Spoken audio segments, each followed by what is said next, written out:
Boa noite a todos. Nós vamos dar continuidade ao nosso estudo sobre coisas novas e nos estudos anteriores nós já consideramos acerca do novo caminho, da nova aliança, do novo homem e hoje vamos falar acerca do novo mandamento que o Senhor deu aos seus discípulos na noite em que foi traído, na noite que antecedeu o dia da sua crucificação, naquela célebre ceia pascal. Então, em João capítulo 13, versículo 34 e 35, nós temos esse novo mandamento. Diz assim: O novo mandamento vos dou, disse Jesus, que vos ameis uns aos outros, como eu vos amei. Como eu vos amei a vós, que também vós uns aos outros vos ameis. Nisto todos conhecerão que sois meus discípulos, se vos amardes uns aos outros. O amor fraternal, este amor fraternal, devia ser uma característica do povo de Deus. Os fariseus, por exemplo, eles eram conhecidos pelas suas filactérias, que eram pequenas caixas onde eles colocavam alguns versículos da Tora, da lei, do Pentateuco, para se lembrarem, para terem sempre isso em mente. E eles pegavam nessas porções do Pentateuco, colocavam dentro de uma caixinha e amarravam a caixa na testa ou então nos braços.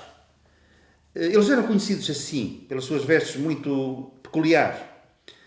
Os discípulos de João Batista, por exemplo, eram conhecidos pela característica que eles tinham também muito específica. Eles eram conhecidos como aqueles que batizavam, o batismo de arrependimento. E João Batista batizava multidões no Rio Jordão. E os seus discípulos eram conhecidos como seguidores de João Batista, aquele que batizava. Então Jesus, neste novo mandamento, ele manda. Não é uma mera sugestão, é um mandamento, um novo mandamento. Ele manda, ele ordena que o seu povo, que os seus discípulos, se amem uns aos outros, como ele os amou. E que espécie de amor é este? É um amor sacrificial.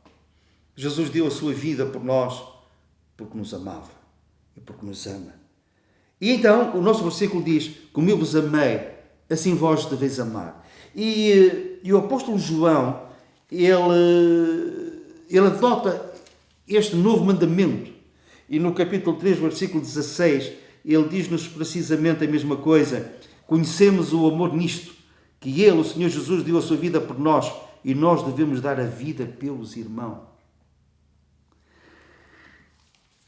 No capítulo 2 da mesma carta, ele explica e diz: outra vez vos escrevo um mandamento novo,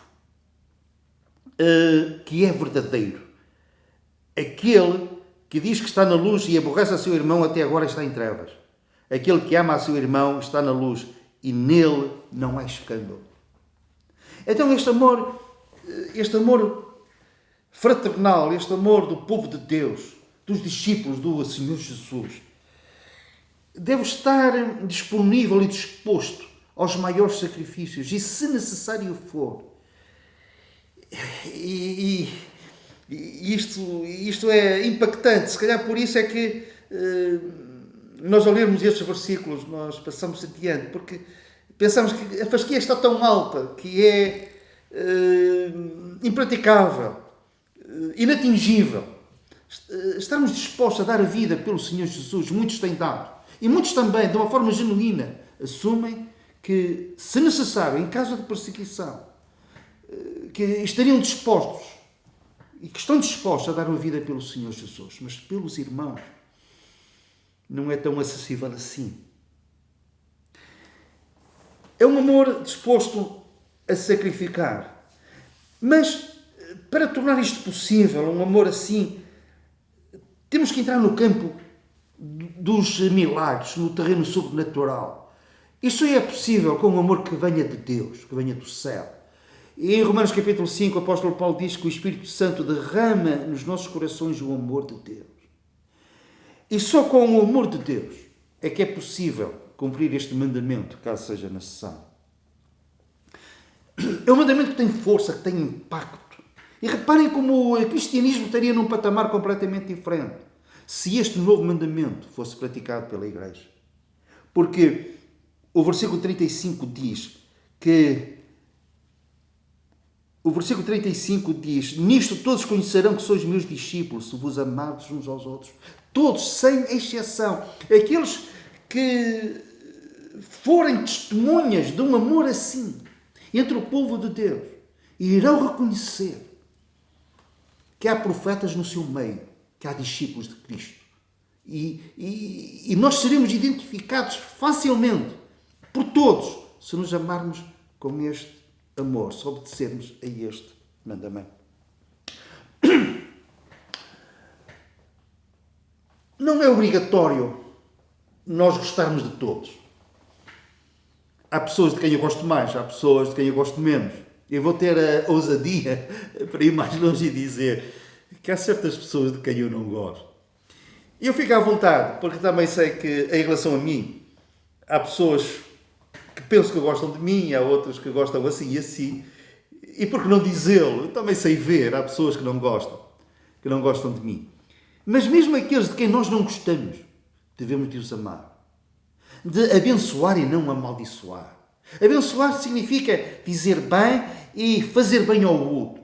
É nós nos alegrarmos com o bem e com o sucesso espiritual e não só daqueles que são nossos irmãos na fé e de quem nós não gostamos. Mas ficamos contentes e oramos por eles para que o Senhor seja glorificado através das suas vidas. Porque o Senhor também usa aqueles de quem nós não gostamos. Então, todos conhecerão. Se houver esta característica no meio do povo de Deus, isto causará um impacto grande. É um mandamento que, infelizmente, a Igreja precisa de uma pausa, de uma paragem e de confessar este pecado ao Senhor face à desobediência acerca deste mandamento. O mundo não tem visto este amor em ação. Este amor sacrificial, este amor que, como Paulo disse, mesmo sendo menos amado, ele amava mais os crentes em Corinto. O apóstolo Paulo, também na primeira carta aos Coríntios, no capítulo 16, ele fala acerca de uma coleta para os pobres da Judeia. E ele fala, exorta a que os crentes possam dar segundo a sua prosperidade. Mas na segunda carta, no capítulo 8, ele diz que as igrejas da Galácia deram acima daquilo que podiam, acima das suas possibilidades. Eles da sua pobreza ainda retiraram algo para oferecer àqueles seus irmãos, isto é amor fraternal, àqueles seus irmãos que estavam em grandes dificuldades. É um amor assim. Mas apontamos estes exemplos que poderiam ser muito mais comuns e mais frequentes do que aquilo que são.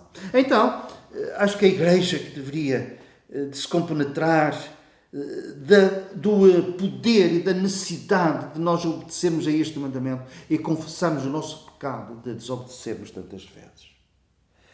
E a nossa oração é para que o Espírito Santo se mova e abundantemente derrame este amor, não somente para com o Senhor, mas derrame nos nossos corações o amor de Deus, para amarmos a todos, mas particularmente aos da família da fé.